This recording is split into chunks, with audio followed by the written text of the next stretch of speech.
Hello എല്ലാവർക്കും സുഖമാണോ? ഇന്ന് ഈ ഒരു ഐറ്റമായിട്ടാണ് ഞാൻ വന്നിട്ടുള്ളത്. ഇത് ഞാൻ മീഷോയിൽ നിന്ന് മേടിച്ചതാണ് കേട്ടോ. നാട്ടിൽ നിന്ന് ഇവിടേക്ക് വരുമ്പോൾ ഞാൻ എല്ലാ സാധനങ്ങളും ഇട്ട് വെക്കാമല്ലോ എന്ന് വെച്ചിട്ട് എളുപ്പത്തിൽ മേടിച്ചൊരു ഐറ്റമാണ് കേട്ടോ.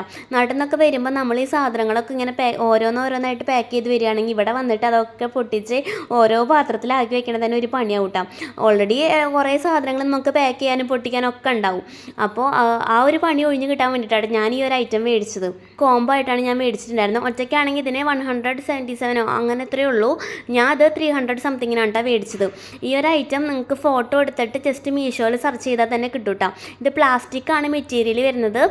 അത്യാവശ്യം സ്ട്രോങ് ഒക്കെ ആണ് കേട്ടോ. പിന്നെ നമ്മുടെ എല്ലാ ബലവും കൂടെ ഇതിൽ പ്രയോഗിക്കരുത്. മൂടി തുറക്കുമ്പോഴൊക്കെ ചെറുതായിട്ടൊക്കെ ഒന്ന് ശ്രദ്ധിക്കാം. അങ്ങനെ ഇതിൽ ഫുള്ള് നിറച്ചിട്ടാണ് ഞാൻ വന്നിട്ടുണ്ടായിരുന്നത്. അപ്പോൾ ഐറ്റംസൊക്കെ കഴിഞ്ഞു. അപ്പോൾ ഞാനിതേ പരിപ്പ് ഞാൻ മേടിച്ചിട്ടുണ്ട് കേട്ടോ. പരിപ്പ് കഴിഞ്ഞിട്ടുണ്ടായിരുന്നു, പരിപ്പ് മേടിച്ചിട്ടുണ്ട്. അപ്പോൾ ഞാൻ നിങ്ങൾക്ക് കാണിച്ചു തരാനും കൂടി വിചാരിച്ചിട്ടാണ് കേട്ടോ ഈ ഒരു വീഡിയോ ചെയ്തത്. ഇത് വലിയൊരു വീഡിയോ ഒന്നും അല്ല കേട്ടോ. ചിലപ്പോൾ ഇത് മേടിച്ചവരൊക്കെ ഉണ്ടാവും. 2.5 ലിറ്റർ കപ്പാസിറ്റി നട്ട് അവരതിൽ കൊടുത്തിട്ടുള്ളത്. ഞാനപ്പോൾ 1/2 കിലോൻ്റെ പരിപ്പ് എടുത്തിട്ടുണ്ട് നിങ്ങൾക്ക് കാണിച്ചു തരാൻ വേണ്ടിയിട്ട്. അപ്പോൾ അത് ഇട്ട് നോക്കിയപ്പോൾ ഒരെണ്ണത്തിൽ തന്നെ കൊണ്ടിട്ടുണ്ട്. പിന്നെ കുറച്ച് മാത്രം ബാക്കി വന്നിട്ടുള്ളൂ. അപ്പോൾ അത് ഞാൻ സ്പേസ് ഉള്ളതുകൊണ്ട് തന്നെ മറ്റേതിൽ ഇട്ട് കൊടുത്തിട്ടുണ്ട് കേട്ടോ. അപ്പോൾ ഫോട്ടോ എടുത്തിട്ട് സെർച്ച് ചെയ്തിട്ട് കിട്ടിയില്ല എന്നുണ്ടെങ്കിൽ നിങ്ങൾ ജസ്റ്റ് കമൻറ്റ് ചെയ്താൽ മതി കേട്ടോ. ഞാൻ അതിൻ്റെ ലിങ്ക് അയച്ചു തരാം. അപ്പോൾ ഇത്രയാണ് ഇന്നത്തെ വീഡിയോസ്. അപ്പോൾ നിങ്ങൾക്ക് ഇഷ്ടമാണെന്നെങ്കിൽ യൂസ്ഫുൾ ആണെന്ന് തോന്നുകയാണെന്നുണ്ടെങ്കിൽ ലൈക്ക് ചെയ്യണം, സബ്സ്ക്രൈബ് ചെയ്യണം. അടുത്ത വീഡിയോ ആയിട്ട് കാണുന്നവരെ ചാച്ച ബൈ.